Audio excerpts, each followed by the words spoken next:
Hey everyone, SycraStream here. This is my intro that is very important to introduce this stream, this SycraStream. But it's also a stream that's being streamed on other venues. That is because we have a special guest who is a very talented person capable of streaming on not one, but more than one thing at the same time.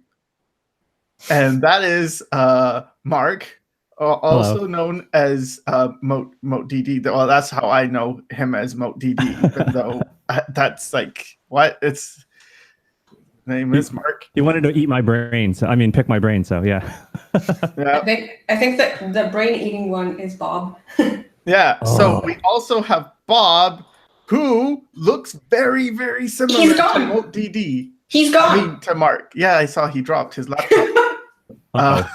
No, Bob's still there. I still see Bob's feed. That's his other thing. But yeah. Oh yeah. So now we have two. No, we don't have two Bobs, but one would be forgiven for thinking that there were, based on appearance alone and voice. I see. All right. Now that I've made this very awkward, we also have Flavia. So I'll introduce the rabbit, because we often get people asking, who's that? Who's painting this? Okay. So in the red corner, painting on Clip Studio Paint, rabbit, it's Flavia. Hello. In the blue corner, I think is the other corner, on TV Paint, painting anime, girls, is Mark. Yes. And in the other blue corner, or drawing in Photoshop, it's Bob Meatbag. All right. Is Bob's audio working? No. Bob's audio is not working because he uses... That's funny. He wrote no. Yeah. No. He was using another device to use the audio, and that device stopped working. Did the warranty for that device just suddenly expire? Like just now? Perhaps. Unfortunate. Cool. So possibly. So we'll be having Silent Bob, Silent Bob, and a very active Mark. Yes. All right. So thanks for being on this, Mark. For joining me and others on this stream. I know it's a rare occasion for you to do stuff with I rarely go on channels. stream. I'm such a lazy bum. Mm-hmm. I'm the laziest bum of them all. Actually, no. Usually, around this time, I'd be like cooking. I cook like all the food that I eat over the course of the week in one sitting or two. Oh, that's what the weekend usually food cooking for me. But do you freeze it or just I stick them in Tupperware? Oh. Yeah, refrigerate them. Yeah, and that way it's like. It's really good if you do a lot of broadcasting, because it's like every time you need food, you just throw it in the microwave, zap it up for about 3 minutes. And it's ready. You can have home cooked food. Probably a lot healthier. It's cheaper too. Yeah, that sounds great. Cool. All right, so we already have some questions that people left in the chat, so I might as well get to it. Do you think it's, Avery Hodge asks, do you think it's important to think about what you're trying to say with a drawing or not? Why or why not? All right, Mark, what do you think? Is it important to try to say something with a drawing? I think, well, let me put it this way. I think that at the end of the day, the art has to be entertaining. Or we're making entertainment. We're putting on a show for people, even if we're the only person who's looking at it. So I don't necessarily know if we have to come out and give some actual message and say, drugs are bad, okay? Like, I don't think we have to come out with an overt message like that, but I think it really is important to know how you want your art, how you want to come across with your art. And you want to know there's subjective feelings that you want your art to trigger. And I shouldn't just say that this is kind of dangerous, because you can't just say, all right, I'm going to make a piece of art that's going to make people cry. Because that kind of leads us down this path of, well, in order to make people, see, in order to make people cry, I guess I'll have to make some sad puppies and like melting ice cream cones and like. The thing is that if you're going to make entertaining, if you're going to make something entertaining, if we're going to talk about aesthetics, all right, there's things which are, aesthetics are subjective. And a lot of the stuff that I've probably talked about, a lot of things that everybody talks about when it comes to art is very objective stuff. They talk about how to shade, how to paint, how to make nice straight lines. A lot of very, very technical things that you can that are actionable, that you just go out and do. But when you deal with the subjective things, when you start dealing with something subjective such as entertainment and trying to evoke feelings and that kind of thing, you can't just go and follow a bunch of checklist items to get something to get that subjective impact. In fact, I think the only thing that I can really know about making something subjective is that you won't find it on an objective list, on a list of objective things that you can tick off on a list. Because every time you've seen, like, if you see, like, let's say, a comedy routine, somebody comes along and makes a great comedy routine, knocks them all dead, but that comedy routine alone, you can't just keep repeating that over and over. You can't have someone just come along and copy it and do all the exact same jokes and have people laugh at it. It just won't work. And you know the punchline. Yeah, and know the punch, because everyone knows the punchline, and it's like, and it's not just like, well, if I see what that person does and I just imitate everything the way he does it exactly the same, I'm going to get the same great results.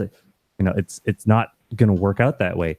And then another thing I found is that when it comes to, say, if you're going to tell a story, if you're going to give someone, some entertainment, well, for one thing, we're dealing with illusions.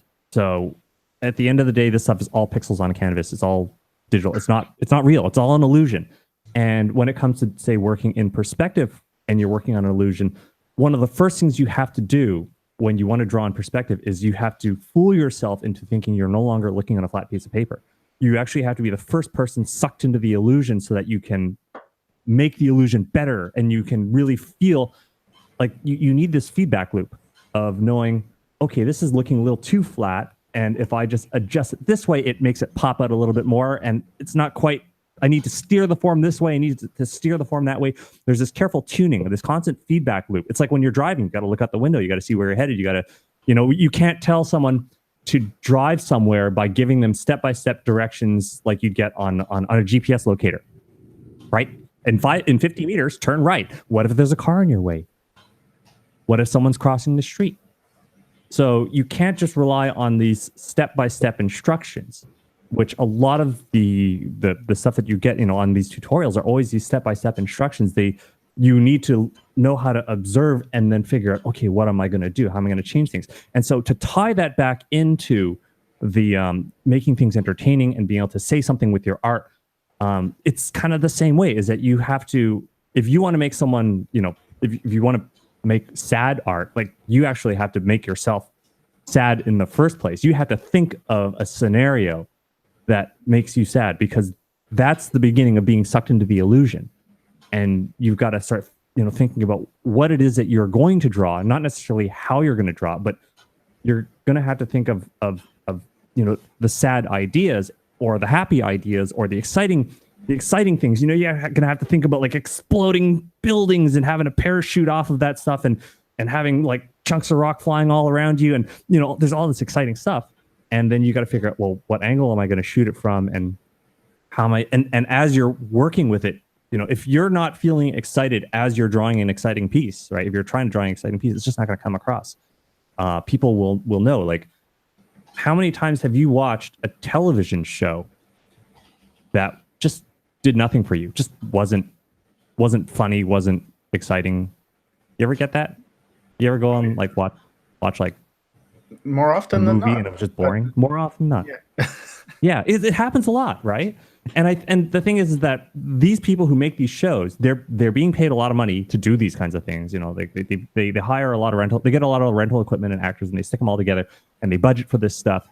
But somewhere along the line, you know, I don't think they were really thinking about making the thing entertaining. And in the end, all they want to do is just shoot the damn film and then go home. And they're not really, you know, their heart's not in it. And I think this happens all the time. Is that anytime you try to just, you know, follow the checklist of things and lights, camera, action, here we go, you're not necessarily going to get instant entertainment. You're not going to get it unless you really are sucked into the idea and you're really like thinking, oh man, that would be like really exciting. Or, you know, I got to show them this scene and it's going to be right. You're going to tell them about this thing. You're going to show them and present this, your idea, which is exciting to you, and try to find a way to, you know, to really tune into it and keep it fresh when you make the art. Because I think that one of the things about art is articulation. Art is the ability to take the emotions and the way that you feel about a thing, which is sitting only in your head. We're not telepaths, and so we need to be able to articulate these feelings. We need to be able to kind of freeze them and catch them like lightning in a jar. And that's what the drawing is. The drawing is that's the jar. That's the jar, but it's not the lightning. And so you can talk about all the step-by-step stuff about how to, you know, get the jar and how to prepare to capture lightning, but it's not the lightning. Yeah, I agree. I always think of it as art is just a language. And if you're writing, it's one language to convey an idea. And if you're drawing, it's another language. It's another vehicle to get something across. Yeah. And then there are people who sort of obsess over the technicalities. And I feel like it's a bit like obsessing over grammar. It's fine, but it's not the point. It's actionable though. That's why. It's the allure of the actionable, because it's like very often people just tell me what to do. Just tell me what to do and I'll do it. And then, you know, I'll have some great results. And that's the problem, right? Is that people love things that are easy, easy to figure out what you have to do.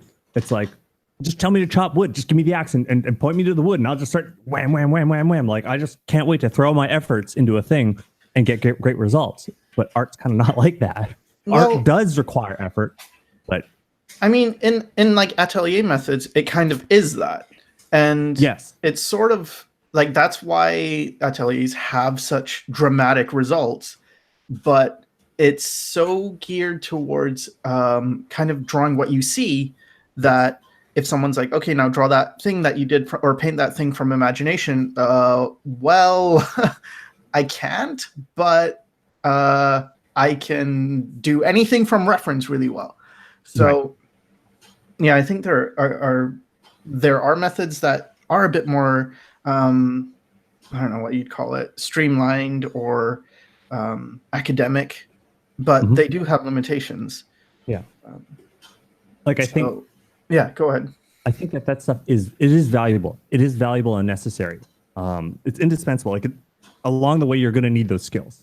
But it's not the end all. Like here's what I find is that when I want to capture ideas, if I want to draw and I want to do things where, let's say I want to make entertainment, and let's say I want to draw cool and exciting things, I must not have the technical stuff at the forefront of my mind, because the funny thing about ideas is that they don't last very long. They got to be captured real quick. Otherwise, they kind of fade away, they crumble, and they vanish from your head. You kind of forget, you know, what was so exciting about that. It fades away like a dream. And so the problem is that if you're really, really into, if you're really into the technicalities, you're going to lose sight of it. You're going to lose sight of that lightning. You're going to lose sight of the lightning. The lightning will fade. The lightning will be gone by then. So what I find is that it is necessary to have skill to spare. So what I mean by having skill to spare, or the technical skill to spare, means it's like figure skating. Think of figure skating or ballet dancing. And you see the Olympics, and you see these Olympic figure skaters. And they look like when they do their dances, like they're weightless. You know, they land these crazy jumps and they spin and they jump in the air and they land these things and they make it look really, really effortless. And then, you know, if you ever seen like their legs, you know, they're like bundles of steel cables. I mean, they're really, really strong. And so they've got the extra strength and the skill to spare to be able to be focused on the performance and the emotional performance that they give. And it's kind of the same way when you want to draw entertaining things. If you want to draw entertaining things, you've got to have enough skill that it's not even on your mind. You don't even think about it. Yeah. And you can, if you need a straight line, you draw the straight line and you're not even thinking, oh, my hand's shaking too much, right? It just comes out. The lines that you need just come out. And meanwhile, that lets you focus on, you know, the excitement of what you want to draw. Yeah, it's practice versus performance. And when it becomes muscle memory, yeah, that's why I kind of have been thinking about this, how actually drawing what's easy should be what you draw when you show people stuff. Like the stuff you draw for people should be what's easy, but that doesn't mean you only draw what's easy. It's like, no. There's the practicing side of it. And that is the difficult, okay, I'm going to figure something out, get out of my comfort zone, do stuff that is difficult, challenge myself, but I'm not going to stay there. I'm not going to be, or when I create, I'm not going to be in that space. Because if you are, it gets into the work. It feels like when people look at the work, it feels frustrated. They can kind of see your struggle. And things stiffen up a lot. So, because no one wants to see a struggling figure skater who's trying to stay upright. It's like when you're struggling with perspective, or you're struggling with, I don't want to just say struggling with anatomy, but I would say more like you don't know what you're drawing. You don't know what you're trying to draw, or you're unfamiliar with it. People can sense the unfamiliarity. They can sense when you're having a really rough time with that, and your drawing becomes very stiff. Right. There's actually a negative flip side, or potentially negative flip side to that, which is when you draw things that are easy and you do them masterfully, they look easy, and often that makes them devalued. Because people think like, well, I can do that. That doesn't look so hard. And I've heard a lot of this is actually genre specific, or I've heard about, for instance, people will look at a realistic painting and they'll say, that's good. I can agree. That apple, that looks like an apple. That looks like it took a lot of work. And then they'll look at a guy who might be an animator who's been animating for 20 years and draws a simple cartoon character. It's like, that's easy. That's just cartoon stuff. Kids can do that. That's not impressive. But the apple that looks like the apple, that's impressive. So sometimes, or actually, here's what I found. Hard. Oh, go ahead. Yeah. What I found is that if you're an artist, you're going to be one of the people, like, especially if you're an artist, you're going to be one of the people that says, oh yeah, that's easy. Or if you see something that's really, really hard, you start to appreciate the things that are really, really hard. And so what I found is that when it comes to the like just to large audiences, they're not really that concerned about how much effort you put into things. Like I've found that a lot of times when I put up posts on, something like Tumblr or something like that, most of the posts that do really, really, really well are the ones that I don't put tons and tons of effort in, that I did really easily. Whereas the ones that I really busted my ass on, I don't get as many people like favoriting those. But what I do also notice is that the ones which I really bust my ass on, most of the people who favorite those things tend to be other artists that I've known. Yeah. So that's what I find is that if you do something which is pretty simple but looks good, looks good in the sense that it has mass appeal, then you're gonna get it's gonna be very popular. You're gonna get a lot of people who really like that kind of thing. Whereas if you bust your ass on something, sometimes you're not gonna get as much of a feedback and response on it. But there'll probably be other artists who are like, yeah, that looks really good. Yeah. And I think when it comes to actually selling your work or marketing your work, realizing that you don't necessarily want to be catering to an all artist market is very important. And it can be kind of difficult to make that turn, because in the beginning, you are in the mainstream usually. If you're not trained, what you ingest is just what everyone else is ingesting. So you probably heard of Picasso before you heard of Sargent or Bouguereau or any in of those fact, guys. Picasso had a saying, didn't he? Something about the hard part is learning. What was it? Learning how to draw like a kid. Like, it's something about having It took him however many years to draw like Michelangelo, and then however many years to draw like a kid again. I forget the numbers. But because the thing about the kid is that the kid, although the kid doesn't have skill, the kid still draws whatever interests him, right? The kid still draws with a sense of wonder. Yes, and that's something that you then have to get back to thinking about, because when you do surround yourself with artists and go through this grind of I'm going to get better because I'm lacking skill. Skill is the thing. I have a point. I have a message. I have something I want to say with my art. Usually we all start that way, and that's why we want the skill. But I don't have the skill, so I have to get good.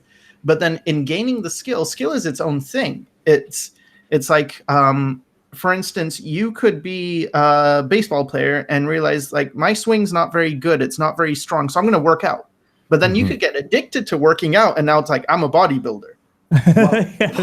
Well, what happened to the baseball thing? Like, oh no, I just work out. So yeah. So once you get beyond the point of, okay, I just want to get skill. And now you're starting to create art or try to pursue skill for the sake of getting skill, because then you'll be respected by these other artists. Then it gets kind of tricky. And that's not necessarily bad, because that's kind of what happens in universities and any other thing where you're with peers and you're all trying to get better. It's like, okay, that can be productive and stimulating. But then when it comes to, okay, now I have the skill, but there's always more skill to be gained. So it's like, well, I wanted to lift 200 kilos and now I can do that. But should I go for 205? Should I go for 210? Or in my case, it's like, yeah, I've gotten the look that I was aiming for. And then I look on ArtStation and I'm like, damn, that guy, I like the way that guy draws. I want to learn that. Yeah. There's always somebody who's like who's drawing in some like unusual new way. They're doing something, that you're not that you haven't done, and yeah, I mean, I think there is such thing as being over prepared or trying, spending your entire life preparing and not actually going out and doing doing the art actually. You have to go out and find the mountain. You have to also forgetting like just because you're impressed by something doesn't mean you have to do it. Like, that's the other thing. You can be impressed with someone's voice. It doesn't mean that's your voice. That's their voice. And it's like, wow, that's a beautiful voice, but I have my own voice. And it's my job to make my voice sound as good as it possibly can. So, yeah, sorry. We answered one question, and we have a bunch left.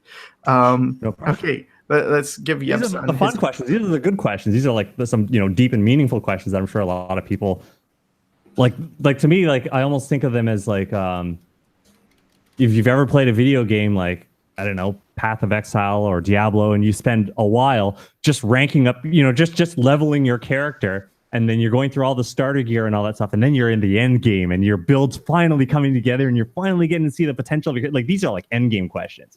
So yeah, I'm sure they're very, very exciting, and it may be a while before people get to, before these questions really hit them, but they want to know now. Yeah, but then they patch the game and it all turns to shit. So they nerf this gun and they nerf that weapon and they nerf incoming. Yes. Yeah. What's the next one? The next one is, what's your favorite anime girl? That's from Yev-san. I don't have one. Okay. So I can't answer this. I think my favorite anime girl would be Komi-san. So I have to find. I'll find it on like Manga Park. Okay. Meanwhile, I'll just go to the next question. By Avery Hodge, what is your favorite thing to draw or paint?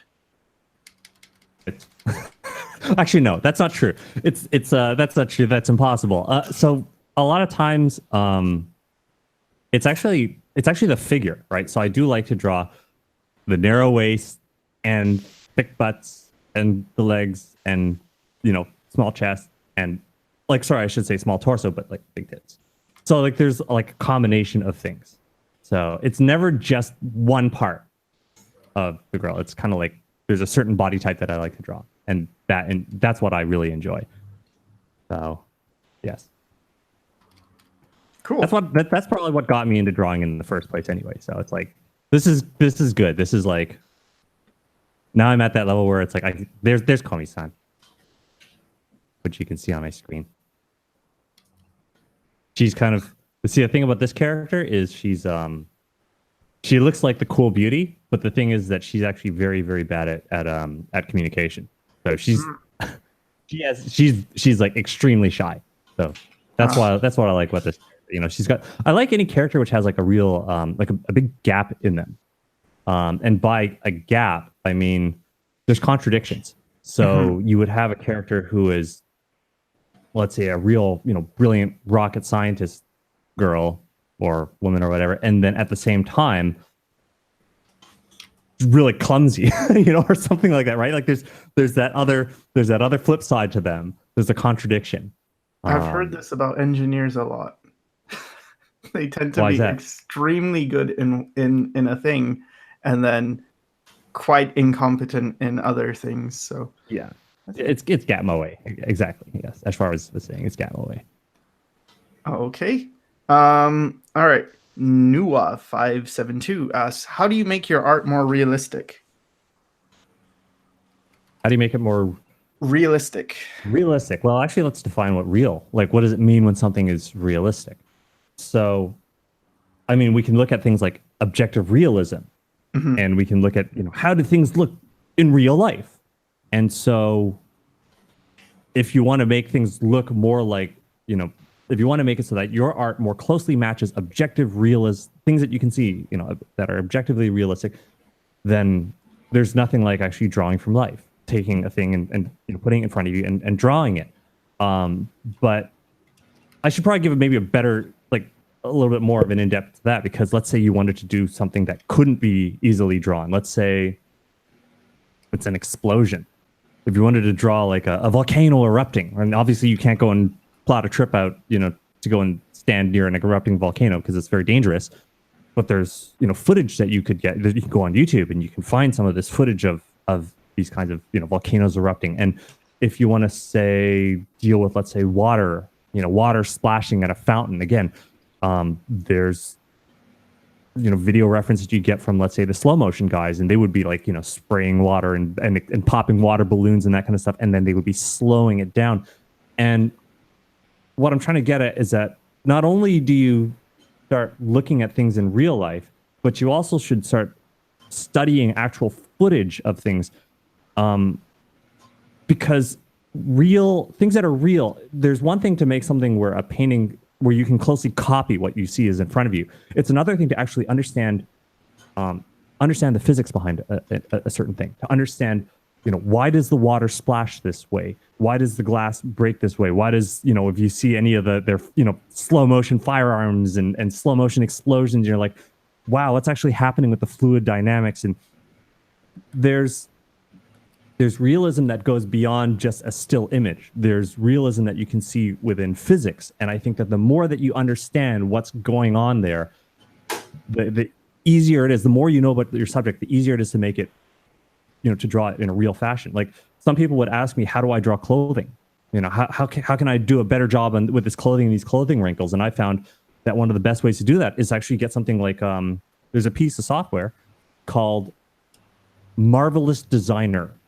And this is a piece of software which is used specifically for making clothing, making garments and clothing, and tailoring your own clothing for video game characters. And it has real-time cloth and fabric simulation, and you literally have to work with a 2D pattern, just like a tailor would, and you have to cut out the pieces of fabric, and you have to tell it where to stitch the fabric, and you stitch it around your character. You hit play simulation, and it drops the fabric on them, and it wraps around the character, and it drapes, and it flows, and it wrinkles, and you can pose the figure. And just working with the simulation, you start to really understand how the fabric behaves. You start to really get the idea of what happens if I bend the arm this way. What will the cloth do? So the one thing I can say about the most crucial part of being able to draw more realistically or being able to handle realism is you really have to know it. You have to understand it. You have to experience it. Yep.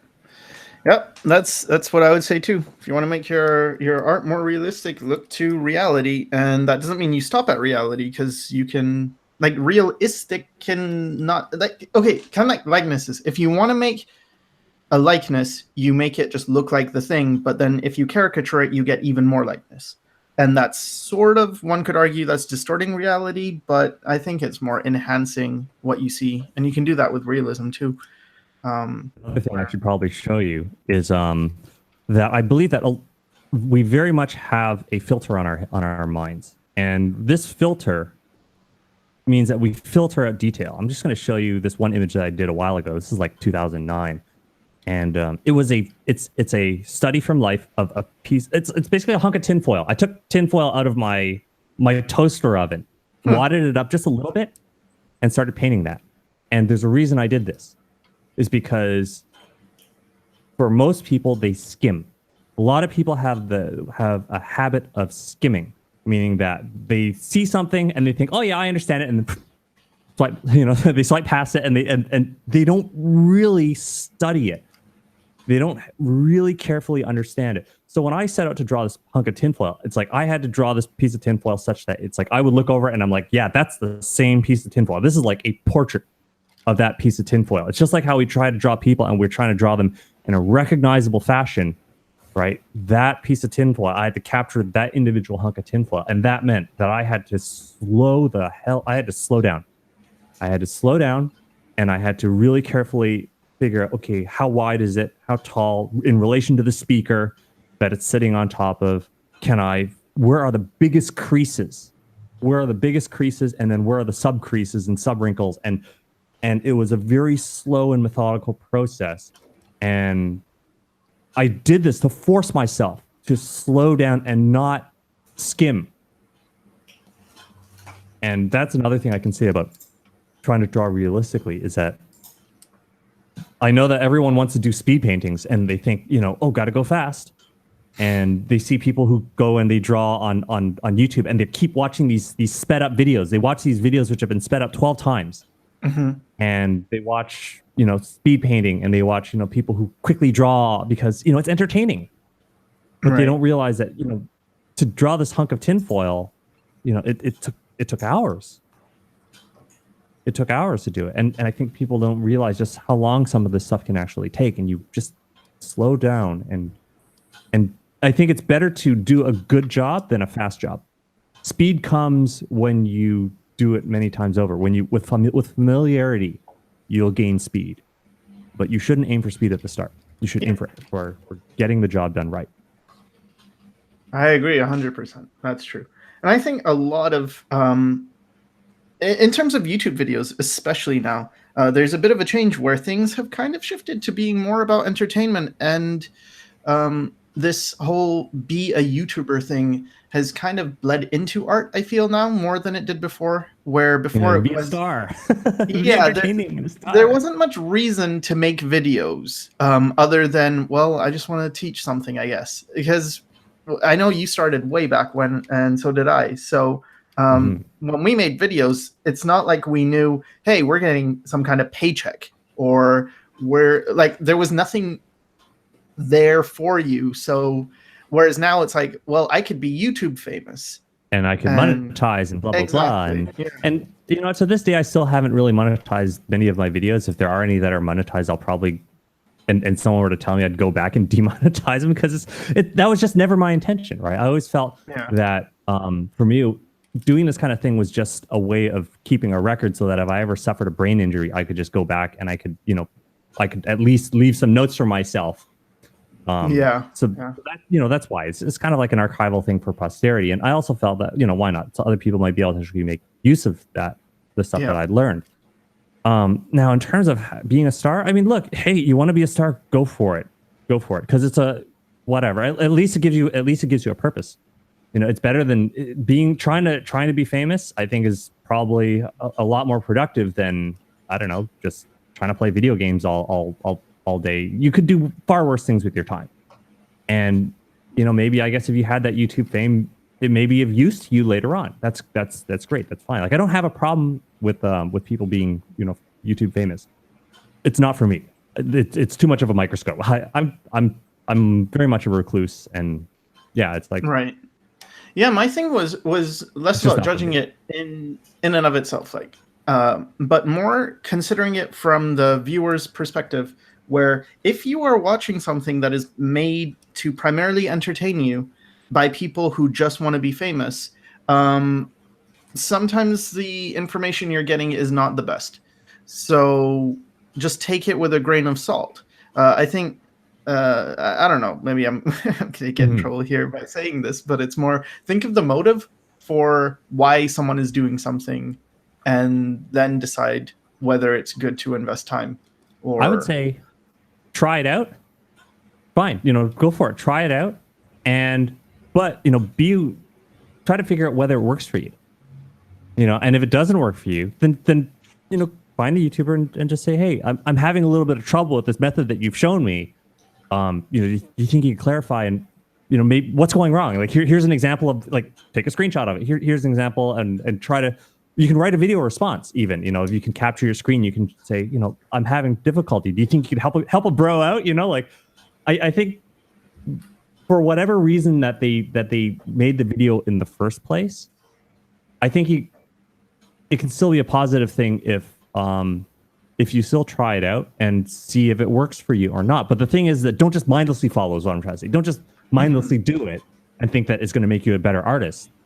Even the stuff that I give you, right? It's like, there's a certain way to do it, and there's ways to fail it. And in the end, I think that no matter, for everyone who's actually making an effort to try and get good at this stuff, good for you. And you should always, always be, try to keep a grasp on whether the stuff is actually whether you're getting better or worse. And like, don't just spend like a year doing a thing and then, wasting time. Yep.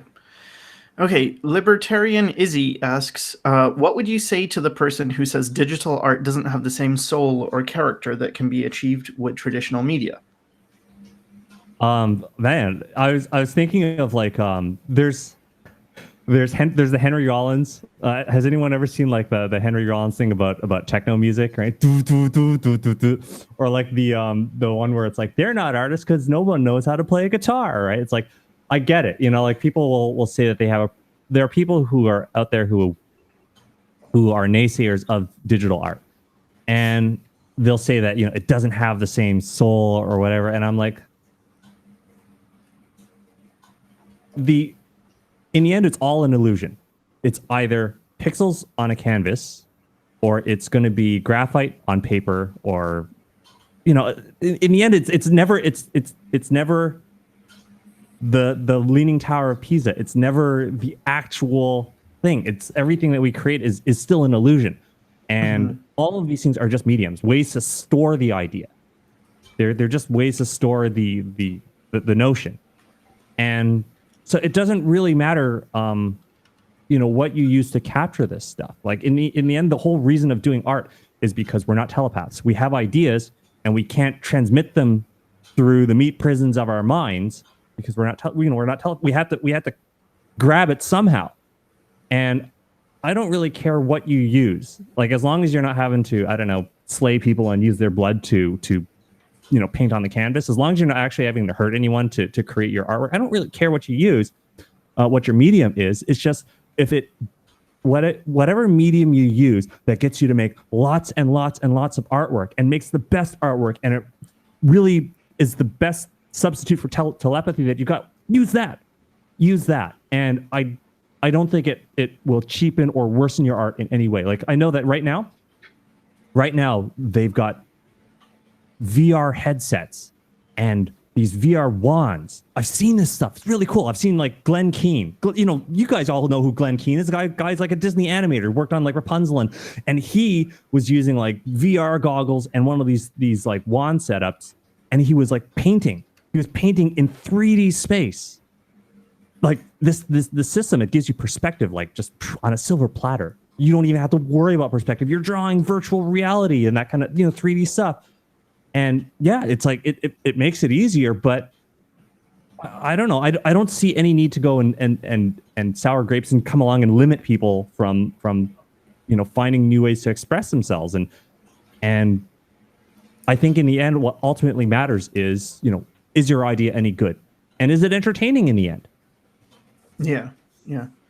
I think there's one thing I would say to in favor of the traditional. It's not like traditional has more soul or anything, but there is this thing that I've noticed when you see oil paintings in person. It is different. It is a different experience, primarily because you have light passing through oil and then hitting pigment and then bouncing back into your eye, and that like oil paintings change throughout the day as light hits it. Like in the morning they look a certain way, at night they look a certain way. Just a lot can happen with oil that is interesting, but that's more just a quality of that material. I don't think soul. I think soul comes from you. Like, what did you put into it? Because you could do that same thing with, isn't the oil nice, by just squeezing out a tube of paint, coating some varnish, and then putting it up, and it's like, yes, it changes. That's cool. Yep. You've got a natural gradient because you're looking at something that is big, perhaps. But that happens with a wall as well. So, all right. Well, I mean, if we just flip it around on the other side of things, like just imagine if you're like put yourself in like Leonardo da Vinci's shoes, or like Raphael or any of those Renaissance artists. Like just imagine if you were to show them this Cintiq or an iPad Pro, and they're like, wait, I don't have to deal with like mixing paints and stuff. Like I just hit this palette here and I get the color right out of it, and I don't have to wait for the drying times. Like, oh my God, like they would go crazy. They would go crazy. They'd be painting that stuff like nonstop. Yeah. They'd be like throwing off the chains, and it's like, oh my God, this stuff is so easy. And so, I think digital is great. Like it just makes the stuff easier. And I think what people are, I think one of the things that people want artists to do is they want artists to struggle. They want artists to struggle. They want artists to have a really, really hard time of this stuff. That's what they want. And just because, there's less struggle with an art form, I think that's the things they're probably they're conflating soul with struggle. They want you to, because you didn't have to struggle for it, it doesn't have as much soul. There's also the case of just like those people that enjoy watching people juggle a lot of balls or spin plates or something. It's just like, this is hard to do, and therefore I can appreciate it being done by a person. And the harder it is, the more I will appreciate it. But then there's like, but where do you draw the line? I mean, if I draw this beautiful painting blindfolded, is that better than if I had drawn it without the blindfold on? Like, no, it doesn't matter. But you might be more impressed. You might be like, oh my God, look at this painting. I could do better than that. Like my 6-year-old could do that. It's like, no. The guy drew it. The guy drew it with his nostril. If we get a bear to paint, right? Like it doesn't even matter if the bear makes like a stick figure. You're going to be like, oh, bear painted. They got elephants to paint. And they got elephants to paint. People are not going to care about the quality. They're going to go crazy about the fact that an elephant painted it. Right. And I think that's just a different thing entirely. It's like, okay, so you're impressed. You just want to be impressed by stupid human tricks in a way. Because for me personally, I've never really liked that. Like, I understand that people do, but for me, when I see like people do amazing things and it's like, this takes a ton of dexterity, try as I might, I can't get excited for it. It's just like, but now what? Like, and then, okay, you were on a unicycle and you were juggling and spitting flames, and like, what did you make? Yes, humans can do amazing things. But that's personal opinion. I'm not saying it's stupid or anything. I just think that sure. I mean, if you want to take on the challenge, you can. It's just that there's going to be a whole bunch of artists who just don't care. They're just going to be like, yeah, you know, I'm just going to use my iPad Pro or my Cintiq, and I'm going to bang out some amazing work. I'm going to throw it on ArtStation, and then I'm going to get hired by a video games company that's going to pay me an ass ton of money. And like that's just what's going to happen. Like, technology is just going to move on whether you want it to or not. It's going to go along, you know, and you're just going to have to either, you know, you're just going to just deal with it. Just live with the fact that, you know, we're all going to get dragged along by technology, kicking and screaming one way or another. Like, the one thing I can say about traditional that was good from a training standpoint was that it makes me really think. You can't just erase easily. You can't erase. There's no layers, and you know, maybe it is a little bit messier, and you have to think a little bit more. I think in that regard, it is good. It is good as a training medium, because I think sometimes people don't care about their lines. They throw away their lines. They're careless, and I think that traditional is good in the sense that it trains you to be careful. Yeah. And it trains you to aim your lines. That's what I think. To be disciplined. Yeah. It trains patience. Like with painting, traditionally, if you fuck up, that's a lot of work to fix. Whereas digitally, undo. So when you're painting traditionally, you have to consider things. You have to slow down. You have to think. You have to decide, like, is it really important for me to make the stroke I'm about to make? And that's not a bad thing to have in digital either. Like, that is good. Pretty much with the discipline carries over. Yeah, pretty much with every single dogmatic approach, I can think of arguments for and against anything you tell me. If someone tells me, like, hey, I think never using eraser is the best way to learn, I could make an argument for why that is true, and also an argument for why that is absolutely not true. And I have the older I get, the more it's like I am seeing that there are no absolutes in art at all. There's costs and benefits. Yeah. There's costs and benefits. What do you want? What do you want to do? It's a trade-off. You're trading. Yeah. You're just trading, and that's it. And so I would say do them both. Do them both so that you get both experiences. So when people say, should I do this or should I do that? And I say, do both. Get good at both. Yeah. All right. Jada Houston or Yada Houston, I'm not sure, asks, is it bad if you get frustrated and tear up your work because it doesn't look the way you want it to? Gosh. I mean, I should show you this. You guys might have seen this, like my last video, which was about this this thing called a boogie board. So this thing it's a board which I can draw on. It's not digital, but it does use electricity to erase it. And that's the thing, is that there's no erase or undo on this. Or it does have an erase, but the erase is not that great. There is also there's no undo on it. And the thing is that there's a button where you hit it and poof, the drawing's gone. And so I do a lot of throwaway drawings. And I don't feel that it's necessary to I don't think of my art as always precious. I don't like to hang onto art unless it actually came out. Though until I like it. Like I make many attempts. I use this thing a lot. And I do lots and lots and lots of drawings. Enough to the point where I don't really care if I just hit that big button and nuke it. In fact, there are so many times where I'll draw and I'm like, you know what? I wish I made that first line a little bit lower, and I'll just hit the button and nuke the whole drawing, right? Like, that's just I just don't, like I say, it's like I don't worry about whether or not a drawing has to be permanent. Like, not every, like, whenever I start a drawing, I think I can throw it out at any time. And I don't think of it as being a thing that has to linger. In fact, one of the reasons why I switched to a boogie board is because I didn't want to have tons and tons of paper just building up like toxic waste, tons of bad drawings, you know, like just, or even good drawings. You know, I'd rather have it all on a hard drive. And then I like the fact that if I use TV Paint, it's like I just say new frame, you know, and anytime if I don't like the way a drawing's going, I either nuke it or I make a new frame.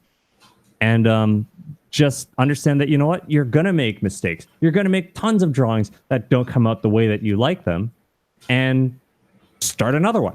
Start another one. And if you can find a medium where you don't even care about the fact that there's a paper expenditure, that's even better.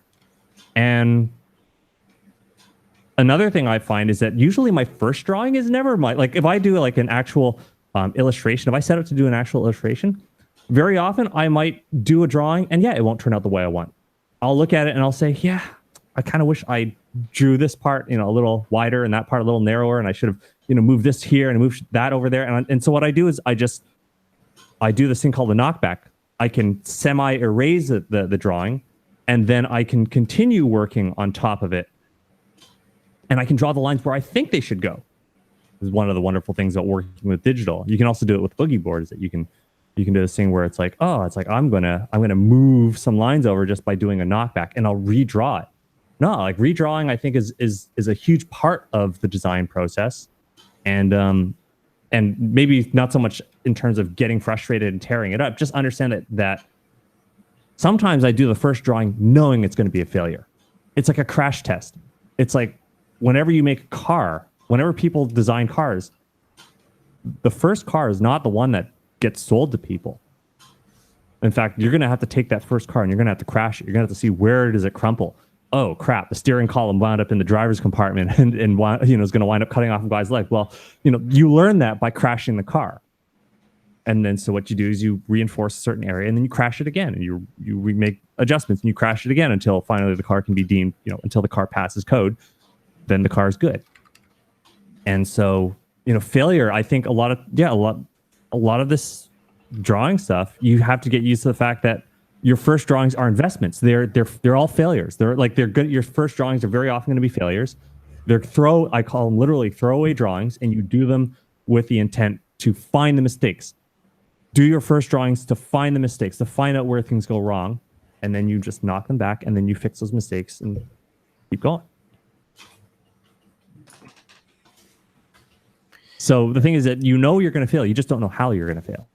Yeah. And so you have to make the attempt. You have to just it's par for the course. In fact, I think that a lot of the ways in which I draw, and like when I tell people to draw, like I just say, don't worry about this line or that line. I say draw, a few little broken lines. Don't try to draw one super smooth, clean stroke. Yeah, after I go and I show people how to draw super smooth, clean strokes, I now say, break the line up. Don't try to draw really, really nice lines. Just try to hem the shape in, and get an approximation, because you're going to be knocking the thing back anyway, and then you can figure out, I need the line to really go over here, and I need it to curve this way or that way. So yeah, I think it's good to have a way of drawing that is fault tolerant, that it embraces the fact that you make faults, so that you can see. You won't know exactly where the line really belongs until you see where it's wrong. Yep. I feel like it's also a bit like, okay, if you had $10 and let's just say they were all in coins, and then $1 falls out of your pocket and falls on the ground, you might be like, okay, I got to go find that and chase it down the street. But if you have $1 million, not all in coins, because that would be very heavy, and $1 falls out, you're not going to give it a second thought. So just mileage changes things a lot. I remember I was watching, this is many, many years ago. I watched an Ian McCaig Numan video where he was drawing like a mermaid in space. I think it was like a Little Mermaid. And he drew an arm, and it was a beautiful arm. And then he just erased it. And I was thinking, no. like Arnold Schwarzenegger. You should have given it to me. I would have framed that. That was awesome. That was better than I could, and anything I could do. And I just felt like, how could he just erase something that was so good? And then he'll just draw it again. Yeah, he just drew another one, and he's like, oh, maybe you do this, maybe you do that. But after you've done it a lot, it's a bit like if you were writing and you wrote like, there was a big dog, and you scratch out big and write, no, there was a large dog. It's like, you just scribbled out that word and wrote a different word. Yeah, well, It's not hard to write. And that's how drawing becomes, where like at the point I'm at, I can understand Ian McCaig, because it's like, yeah, the arm's in the wrong spot, or it doesn't look quite right. Who cares? Just draw another one. It's not hard. You need to erase the things that are wrong to make room for the things that are right. Yeah. You can't be paralyzed by things that, like don't let your work paralyze you from moving forward. And yeah, I find that that's often what happens, is that people will first try to make really, really smooth, perfect lines right off the bat. And then when those lines are later discovered to be in the wrong place, then they don't want to erase them, because they spent so much time. It's so hard drawing that perfect line, and it's precious to them. And you need to gain you need to be able to be so competent that even the good stuff is disposable. Yes. Because you're going to be throwing away a lot of that stuff anyway. Yeah, and if you get used to, I mean, it's kind of hard to say, like, oh, get used to it early on, because I wasn't, and I think it's just a phase you go through. Like, you go through the phase where everything's precious, and then you learn not to be that way. And I think in Richard Schmid's book, he talks about how his drawing instructor or painting teacher, he would, if there was a mistake, he'd just like paint over the canvas, and then the students would be like, "Oh my God, you killed all my work!" And it's like, yeah, because you can't be precious about it. That's right. And I think that's fine, but I can see how it would be hard for people, but just trust. It was hard for me once. The more used to be hard, the less it's bad. It's not so bad eventually, and if you get used to, like, if you can actually kind of like the feeling of like, I'm not going to tolerate anything that's not to my standard on the page, and if it's not to my standard, it dies. Like, boom, it's gone. And you can kind of be proud of that. I think it's pretty helpful, because then you just keep making better stuff. Eventually, it becomes satisfying. Yeah. You get kind of a satisfaction where it's just like, yeah, this thing was getting in the way, and now it's like the drawing looks better without it, or it's like, oh, now we can actually move on. How nice! Like, yeah, it's kind of satisfying after a while. Yeah. What I also think is that there was a stage where in the early years when I was drawing, it would be, a lot of it felt like luck and random, and like, oh, I drew an eye and it actually turned out good. I have no idea how I did that, so I can't fuck with it because I can't do it again. And I think the solution to that is no. You don't know anything until you can do it again. Like, if you do it once or twice, you don't know it. And sometimes I talk to people. Don't rely on flukes. Yeah, I sometimes talk to people who will say, like, yeah, I get perspective. It's like, okay, you do you do it? It's like, no. I mean, I read it, I get it, I understand. It's like, you don't then. Like, getting it in a theory, understanding, like, yeah, I get it. That's not getting it. And I think the same for drawing. Like, oh, I can draw cool. I look at my sketchbook. There it is on page 37. That I did it really well. Can you do it again? No, but like, it's good. Don't you see? It's right there. I don't think that works. It's like, no. You have to be able to do it again. So I think it's important to, when you can do something, to do it again, until you can't not do it well. Right. Until it's like, no, it's hard for me to screw up. You actually have to consciously do it the wrong way when you want to do it, when you want it to be wrong. Yeah. And it's like, it's so ingrained into like, the right way is ingrained into your habits that you have to consciously do it wrong if you want to do it wrong. Yeah. And that's where iterative drawing, I think, really shines, is that it forces you to repeat the good things and not the bad things. I think one of the worst things you could do, and this again goes to the whatever point you have, I can find the opposite, and it's probably true as well. But what happens if you practice a lot, but you're constantly practicing your mistakes? You will make mistakes a lot because you're training yourself to draw things poorly.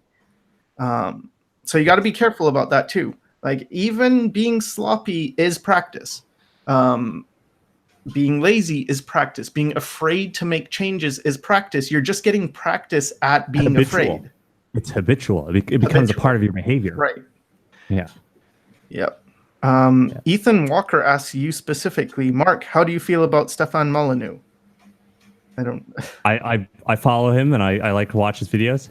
He's I like his philosophy, and yeah, he's had a pretty big impact on me. Smart guy. Very, very smart guy. All right. Rich Art asks, how good is it to take a break for a blocking drawing mind? For a blocking drawing? I guess art block. You know, like Oh. falling in quicksand of solving ideas. So basically, how good is it to take breaks?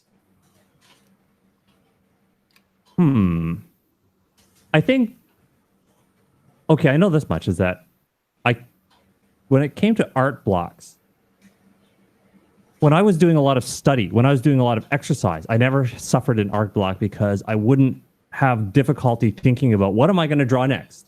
Because in that case, I could just say, well, what am I bad at? And I could focus on that.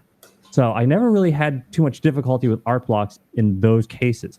Now, if I had a problem where I couldn't think of something cool to draw that I wanted to draw and actually, sit down and make a piece, well, then it means that, usually it means I just didn't have I wasn't inspired. There wasn't anything cool in mind that I had to draw. In fact, I find that if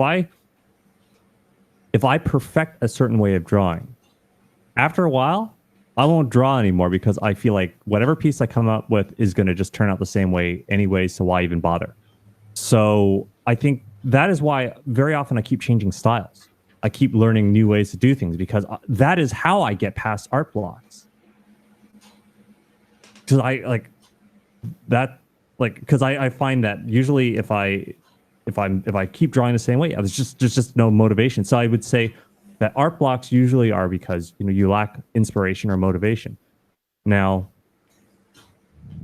what else is there? I mean, there's learning skills, and then there's figuring out what you want to draw, and then there's actually sitting down and doing the drawing, right? So that means that if you're prepared, I guess a good example of this is cooking, right? Is that sometimes I just want to cook, but you know what? The meat's not marinated yet, hasn't been cut up and sliced on the wok. The wok's not even on and hot. We're out of oil. We don't have any onions sliced up, and none of the ingredients are ready. There's a lot of prep that's required before I can actually turn on the wok and start frying something. Before I can actually start cooking. And I would think that very often drawing blocks are very similar, is that you're just ill-prepared. You don't have anything in mind to draw. You don't have the skills to do a certain thing. You're not taking care of yourself, and you're too tired, or, you've been staying up really, really late, or you've decided, you've poorly scheduled yourself so that, you're trying to draw just after you come home from work or school, and you've done all the homework, and now there's nothing left in your way, but now you're just dog tired and you can't even think straight. There's lots of obstacles to art. And I think that art blocks are, could be any one of these things. And what you have to do is you just have to make sure that you're adequately prepared. You have to be in the right state of mind, the right state of body, and the right state of time. And that do whatever it takes, whatever it is that's stopping you from drawing. That is your art block, and you're gonna have to sit down and idea it and figure out how to get past it. But I think a break. I'm not trying to say that you have to be drawing art all the time, because I don't. There are certain times of the day where I'll draw art.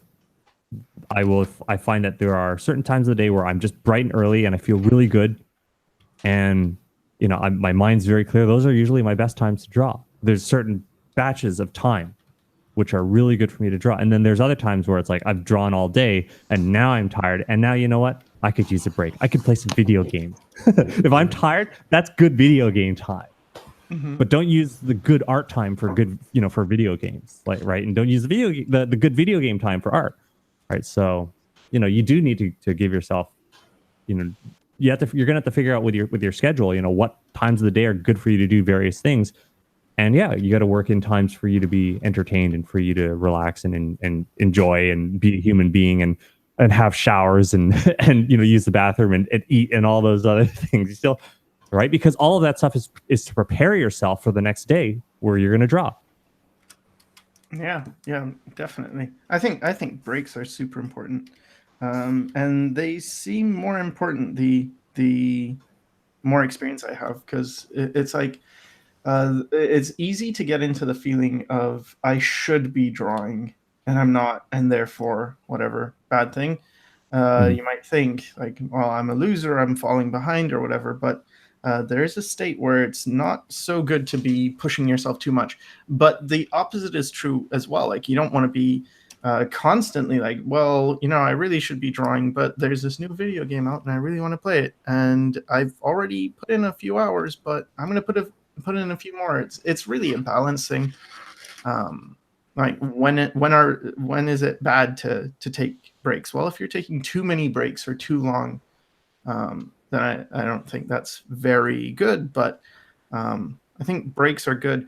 One thing that actually ties into is this. I don't know if it is a pretty big topic, but the topic of social media and art, and how social media, the way it's designed now, especially for people who are on platforms like Instagram or Tumblr, or they're trying to make images every day, that can lead to burnout pretty fast, just because you're not giving yourself a chance to rest. And I think it's the way social media is turning is not good. It's not artist or human friendly. It's good for the consumer. It's terrible for the creator, to be on this nonstop treadmill of I gotta produce, I gotta produce, I gotta produce, I gotta produce. Most artists aren't like that. We have periods of energy and productivity, and then periods of rest. But if you're constantly like, no, I gotta be on all the time, I think that's not great. And one solution to that is to do things in batches. When you're productive, make more than you need to, and then kind of crash, and have your like schedule things where it's like, okay, I can post all this week because I did 7 pictures in 2 days, and I don't have to worry the other 5 days. I can rest, or I can do other things, but all my images that I have to post are done. I think that's much better than like every day, oh, I got to post another one. Oh, I got to post another one. I got to do something else. Yeah. Because I think that the social media also kind of has this a bit of a hamster wheel. It's like you just gotta keep on like, oh man, it's like my problem with social media is that once I start scrolling, God, it's like it's so hard to stop scrolling, because every time I scroll, it's like, or every time there's like a like or a favorite, it's like this little teeny endorphin rush, and you're constantly scrolling. You always want that, you want to post so you can get another like another like. It's like you're like Gollum, man. It's like, I don't know. I'm not crazy about social media for that. But and besides, I got kicked off of Twitter because I posted politics. So yeah, you did it. I got deplatformed from Twitter. So that's another thing. It's like I think another reason why I'm not so crazy about social media is that you could spend years and years of your life building up a social media presence, and then you say the wrong thing, poof, it's like gone. And That's so gone. Yeah, it's like a lot of my, like for me, like a lot of my I guess, well, what do you do and without social media? How do you like, get a job and all that kind of stuff? And surprisingly, a lot of I do get, freelance work, and a lot of that is just by I go on Discord, I find communities that are into the art that I'm at, and I post a few examples, and then I find a few people who are willing to pay, pretty well for work, and they keep me swamped, and that's all I need. Like I don't have to have thousands and thousands of people following me. Like my Twitter account had 1,000 people on it, never got a single job out of it. Maybe because I didn't push it or whatever. But that's the thing is like I think that I got a lot more work out of people that I sat down and had one-on-one conversations with than I ever did from a whole bunch of random followers. Yep. Hey Bob, are you able to talk? People are. Can you hear me? Oh, you are able Yes. to talk. Yeah. Why weren't you talking? How long have you been able to talk? For a little while, but you guys were so into it that I didn't want to interrupt. I'm sorry. Okay. Well, okay. Sure, Bob. We're just gonna have you catch up and repeat all the things that you were wanting to say this whole time. I'm sure you were writing it down, right? Oh yeah, sure. How do you feel about Stefan Molyneux? What was the question? All right. So,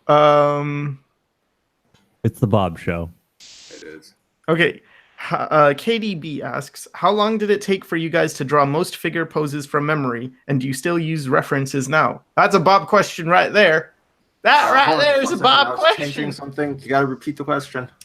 How long did it take for you guys to draw most figure poses from memory, and do you still use references now? For me, sometimes it only takes a few seconds. I still use reference My if God, it's that's something too that I don't fast, man. remember. You know you're going to burn your screen. When you draw that fast, the screen, it cannot even, the pixels themselves cannot keep up. So what Yeah. you're doing is you're actually stressing out your hard drive, stressing the motherboard, and you're going to blow up your whole PC, the printer, everything is gone. You don't Yeah, that want to happens be sometimes. drawing in couple seconds figure. Are you kidding me? You don't want to do that fast. I've had to replace a lot of computers because of that. Also, I So- keep hearing my voice. Oh, Uh-oh. Is there an echo? I don't Is hear anyone- your voice, but if you're hearing your voice, are you wearing headphones? I am wearing headphones. Yes. Are you watching the stream on any other Windows? Because you might not have muted them. I have been muted. Well, then he's in the room with you, Bob. Your doppelganger is here. Well, there are two. Yeah. Well, then again, you've muted your mic on the other one. So I don't know. Well, wait. That just means that you're not taking in mic input off of that one. It may not be muted in terms of the speakers. The speakers. Hold on. Okay. Yeah. You might not have muted the audio out. You've muted the audio in, so it's not recording you twice, but you haven't muted the audio out. Because the only way for any audio to get absorbed right now is through the laptop, Mhm. and I'm using But a if mic that- for it. Yeah. Okay.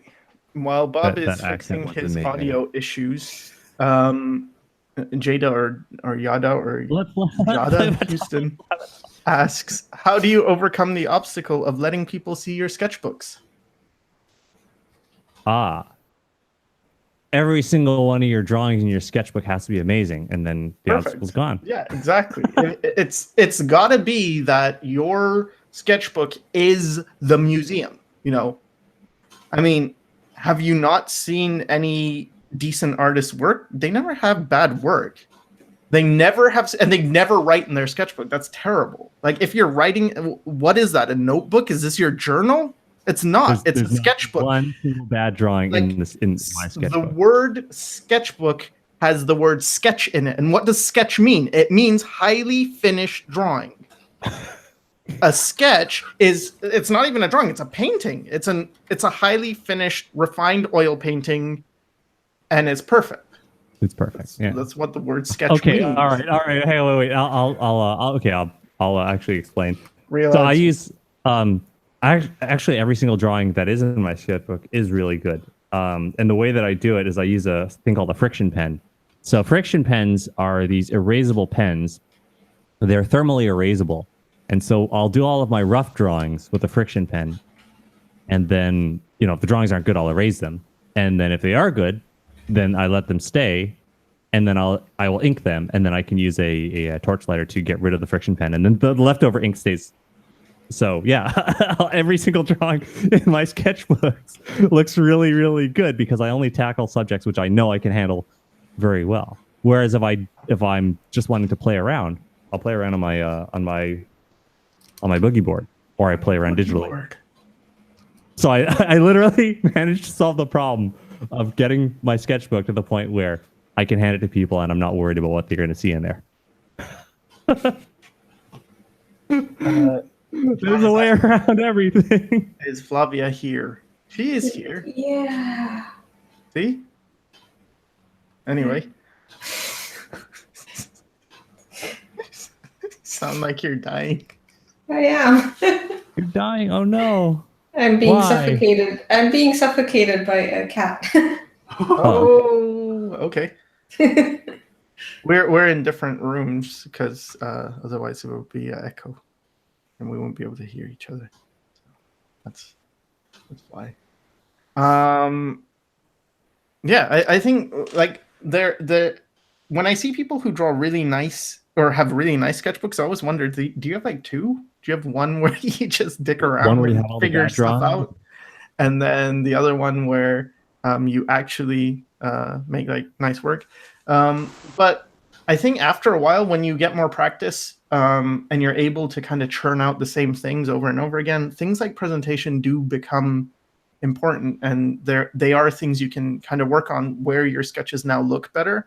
But that just comes through time. But I would say in the beginning, sketchbooks are for you, not for other people. That's what I personally think. It's for you to figure out whatever you want to figure out. There shouldn't be any judgment.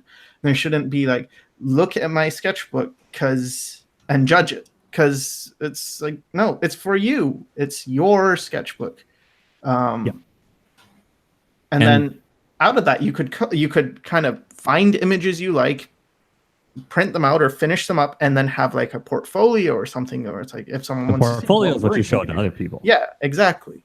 But your sketchbook is for you, and to make it not for you, I think, is a huge disservice. If you were like, well, I gotta make it perfect, and people are gonna see it, so I'm not gonna draw anything I have trouble with or something like that. It's like, well, geez, you've lost it. Then you've lost the point. Me, I just use a boogie board, and I just I do lots of disposable drawings, like, and I use that thing for experimentation. So for me, it's and to capture images off of that, I found I can just use a flatbed scanner, and I can just scan that thing in. So that's the other thing, is that you can actually work with a medium that is much even more disposable than the sketchbook, or something which, you know, if you can obliterate the drawing that you don't like, then that's good too. That's another way around it. And I found that, man, I kind of wish I had this thing sooner. I wish I had this thing like earlier in life, because then I could be doing tons more throwaway drawings. Are they sponsoring you? No, I just really like the damn thing. I'm just kidding. I'm just kidding. They should pay me, man, like for the amount of mileage. All right. Well, I'd be cheaper than getting an iPad. Yeah, but iPads are amazing. Yeah. Yes, they are. I love Yes, them. they are. But if you can't afford one, it's the next best thing. Yeah. Well, yep, that's true. Or just anything you can get your hands on. Like, it doesn't have to be fancy if you're drawing and you're just drawing to get better. No one has to see it. No evidence, no witnesses. Isn't that what Michelangelo did? He burned all his bad drawings, his early drawings. Man, just think of the paints that they were using back then, how much like heavy metals there were. Like, think of the smoke off of that. Holy crap. It must have been like an environmental catastrophe every time he burned a painting. All the lead and cadmium and arsenic and... IBS, having a small screen is a big problem when you draw in digital, ? So having a small screen is a big problem when you draw in digital?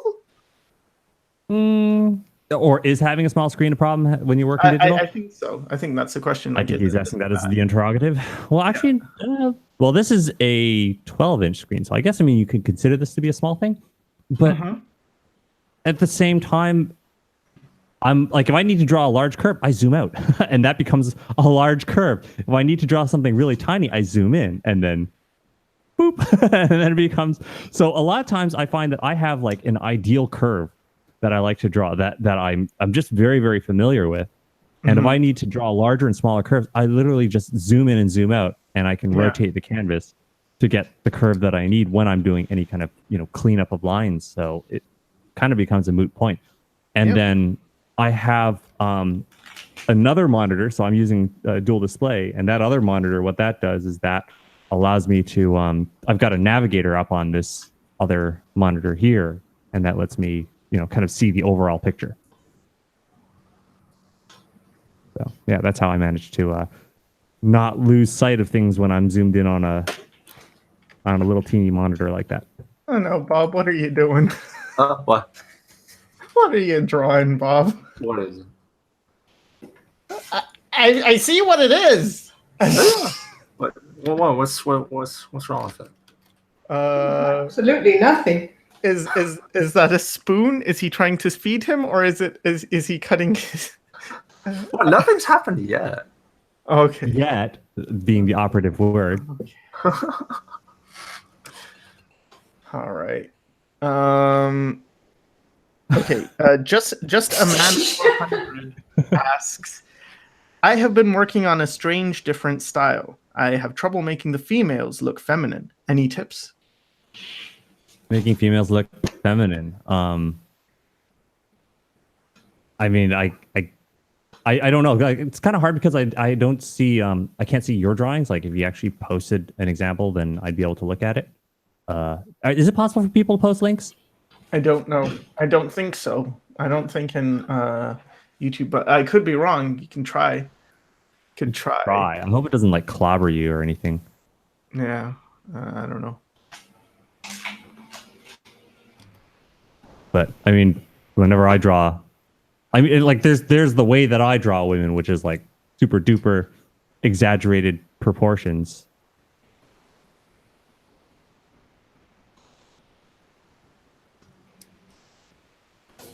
And I guess I use a lot of curvature, lots and lots of curvature. Yeah. I think there are certain features or things you can do, characteristics that make women look feminine. One of the things is don't overemphasize any details. You don't want to do that unless it's the eyes or the mouth. Like you want to minimize noses, ears, wrinkles for sure. And Waist then to shoulder ratios. Yep, that too. And then the eyebrows, you want to put them higher up than for guys. Usually if you put them too low, they don't look so feminine. But I think something interesting though is when you make like there's like a typical female thing where you put all the things like, oh, make them feminine, put all of that together, and then take one of them out and put a masculine one in there. And it's kind of interesting where it's like, it's got like kind of feminine everything except like the eyes are kind of masculine. It kind of works still. It just looks more unique, like a real person. So I think that's kind of an interesting thing to do as well. But yeah. I'm suddenly thinking of Kill a Kill with what's the villain's name? I'm trying to remember. Huh? Which one? Satsuki or Ragyo? Oh, Satsuki, yeah, like Satsuki, like those eyebrows of hers. Mm-hmm. She's kind of like angular. She's kind of angular and jagged. Like she's just like her. She's got like the jawline. So yeah, she's got the beetle brows too. Pretty interesting characters when you play around with stuff. Like learn the formula and then kind of you can break it. Yeah. Or screw with it because it doesn't have to be just that. But if you are having a problem, there are a bunch of things that you can do, like check the jaw as well. If you make too much of a jaw, it can look a bit more masculine. Ansh says, hi Sycra, I feel like when I draw women they look too masculine. I try to get the cheekbones rounded and eyes biggish, but it just seems too weird. It's not the only thing, just the eyes and the cheekbone. Head size in relationship to the neck. The general size and placement of features really matters. And one thing I would say is if you can figure out how to make the difference between a child and an adult, you pretty much, with the exception of the body, get the same thing for a feminine character. A lot of it is the same as the children thing, which is what you'll see in anime. Like pretty much every trick they use in anime is something that resembles a child more than an adult more. In most styles, not all of them, but a lot of it, where you maximize the cranium, make the eyes bigger, the nose smaller, you position the nose closer to the eyes in a way you have a minimized distance from the nose to the chin, things like that. It's like very childish, which is why it looks cute, because that's what we're kind of programmed to think of as cute. Yep. All right, so the links don't work. Oh. Yeah.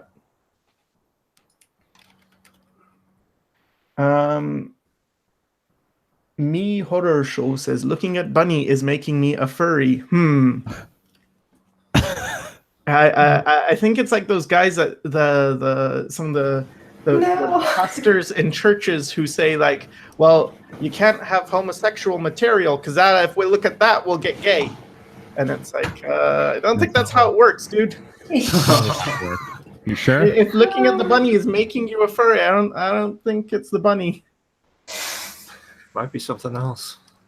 Yeah. This came before the bunny. That's what they're saying. It's precondition.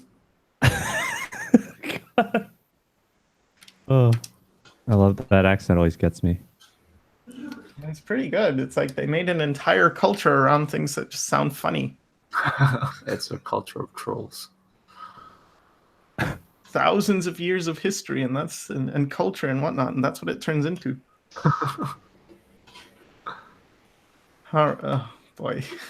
I have to keep flipping now, Bob, because I click on your image and then it's like, oh no, I'm gonna lose subscribers. Oh, okay. I'll draw something. I've got his picture up like okay. 24/7. Oh, it's awesome.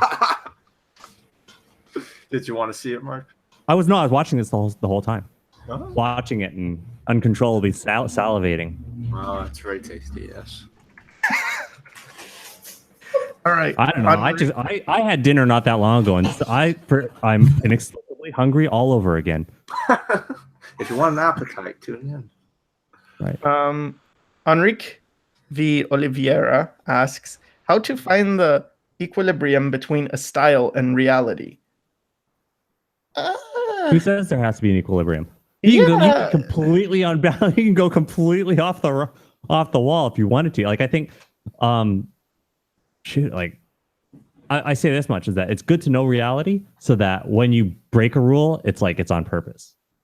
And I break lots of rules. I break them not just because I want to break them because I'm trying to be capricious, but because I'm like, usually when I break a rule from reality, I see that there's a certain thing which I notice from reality, and I'm like, I'm going to exaggerate the living daylights out of it. Yeah. It's fun. It's a fun thing to play with how much you can push things, but I do think you got to start. Like, I don't think you've got to. Okay. So everything I say, I always think, I say something like, oh, you should start from reality. And then I know there are people who I admire who didn't do that, who just sort of copied off stylization. It's like, no, you got to start from reality. It's like, nah, except when you don't. But I do think it's a good thing anyway. Like, it's a general tip to start with reality and then see how far you can push it. Yeah. And okay. like in this case, what I'm doing with these ridiculous, crazy hips is like, yeah, it's like I know that the hip to shoulder ratio is greater, and then I'm like, yeah, I'm just gonna like throw that out the goddamn window because that's hot.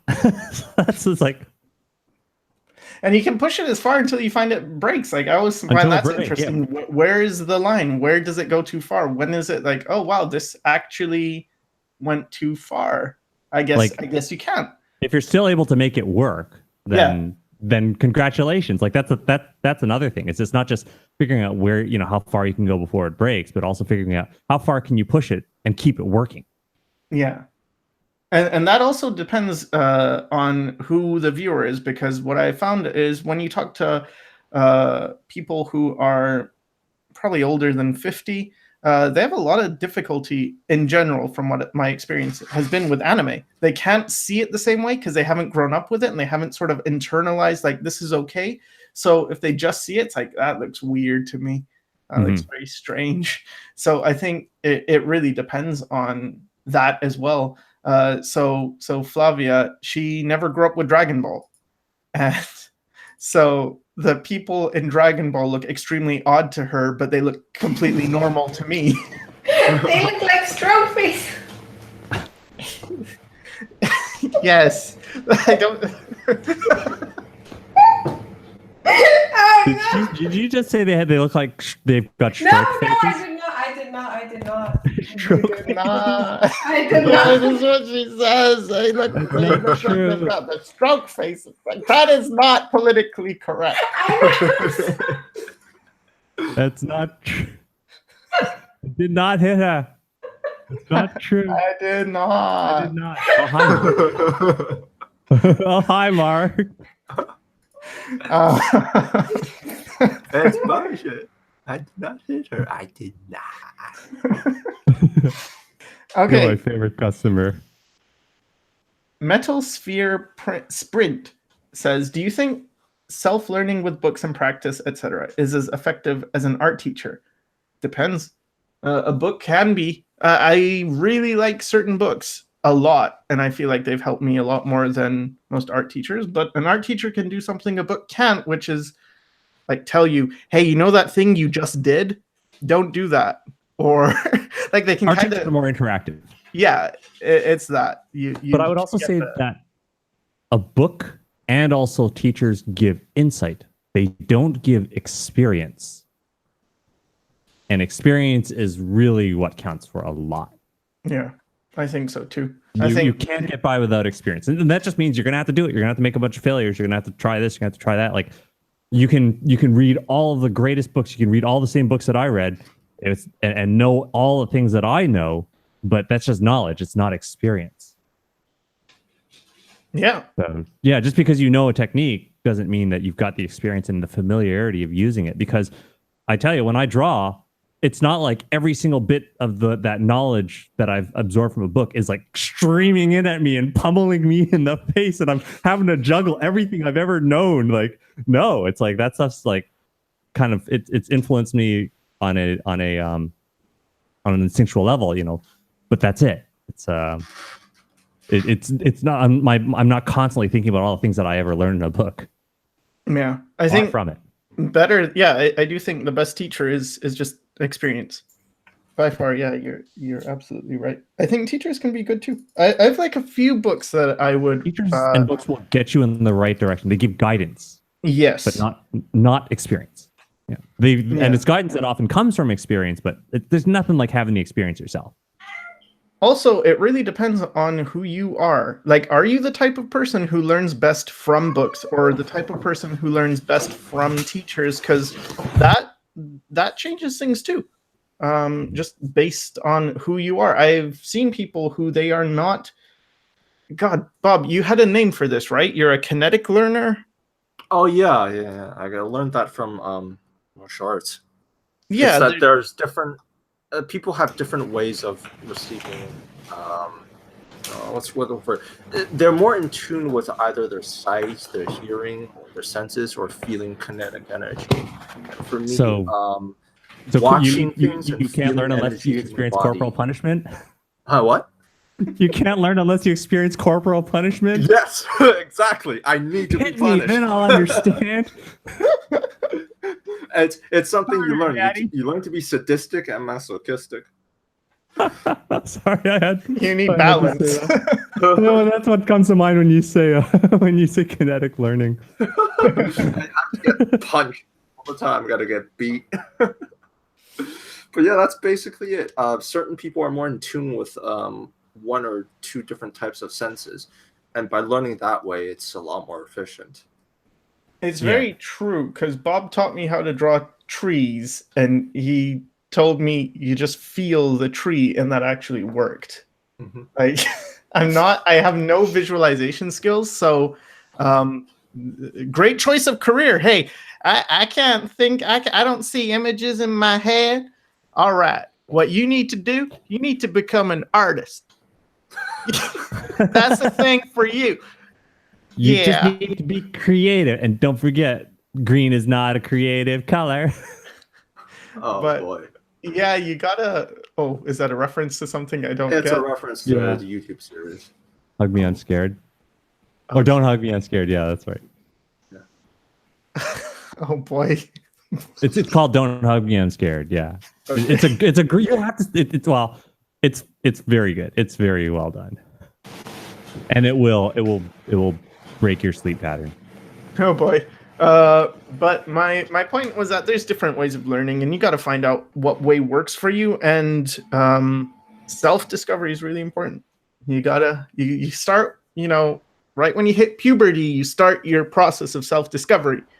You got to do it. I have a wee-wee. Oh, not that kind of self-discovery. Okay, got it. And then you figure out who you are and what works for you.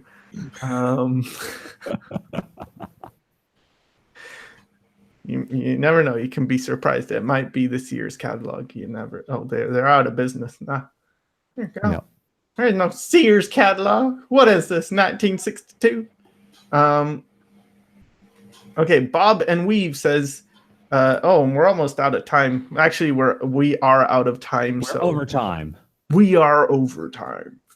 Why didn't you pursue fine art and hone your traditional oil painting skills? 'Cause I didn't want to.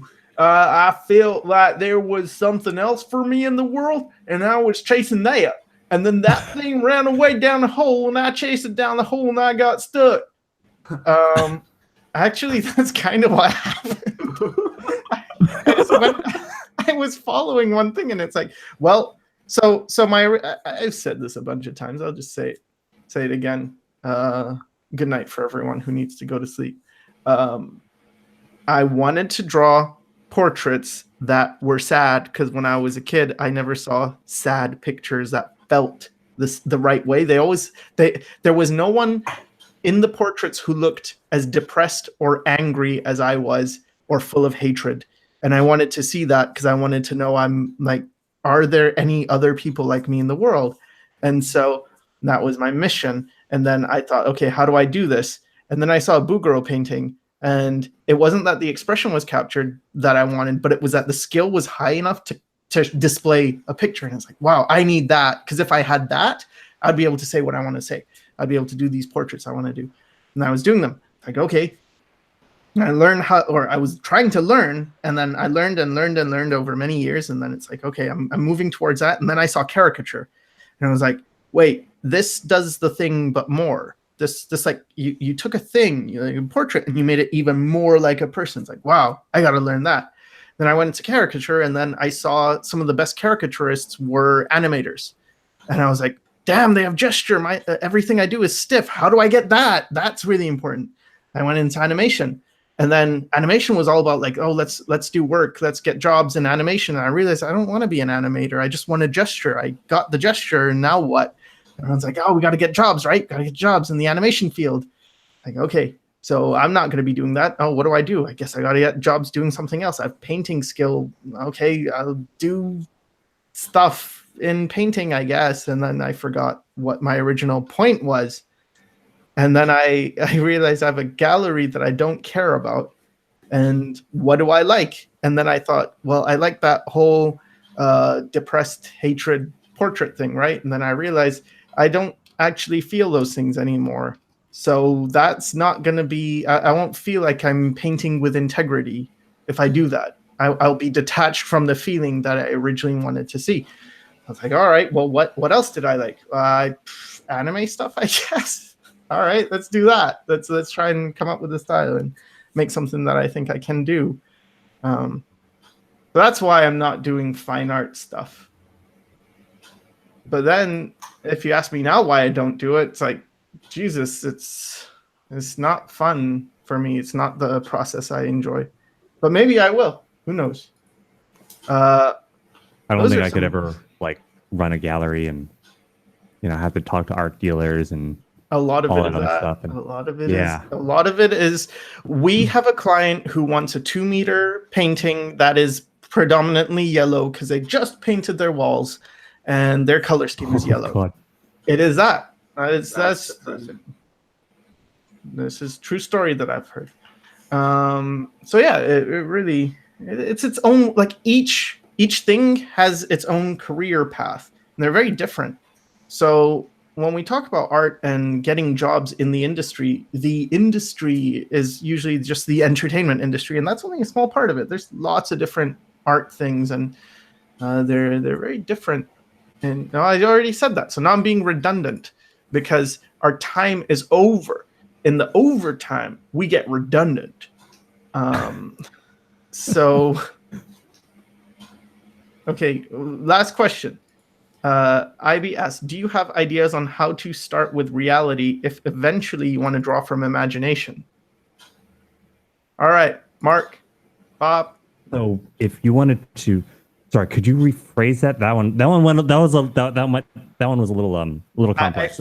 I think the question he's asking is, if I start with reality, how do I? But I eventually want to be drawing from imagination. How do I bridge that gap? Okay. I think that when you want to draw from imagination, it means that if you were to shut your eyes, you're able to imagine that thing from any angle. It's like being able to tumble the object around in your head and to rewind it and to fast forward it. And like to be able to draw something from imagination, it means that you can regenerate it. And again, like I'm going to go back to my thing where you have to completely understand the thing. So that means that if you were to study an object you can't just do one painting of it from one angle and one perspective. Instead, you make a study of it by drawing it many times over from different angles, from different lighting conditions, by just, you're constantly moving the thing around and trying different situations and trying to get a thorough understanding of it. And when you have a thorough understanding of it and you can kind of imagine that thing, in any situation or the given situation, then you can draw it from imagination. Cool. Yep. So, that's usually what I also suggest another method, which is like do both, and one will get better as you do the other. Like drawing from reality informs your imagination. I feel like if you only draw from reality for too long, you tend to forget how to draw from imagination. You kind of build this. Oh, go ahead. Go ahead. I think I was you're just probably going going to to say say something another better. thing that you should pay attention to is what you draw when you relax, and what you draw over and over and over again. Because when you want to draw things from imagination, it's not just about reality, it's about what comes from within you.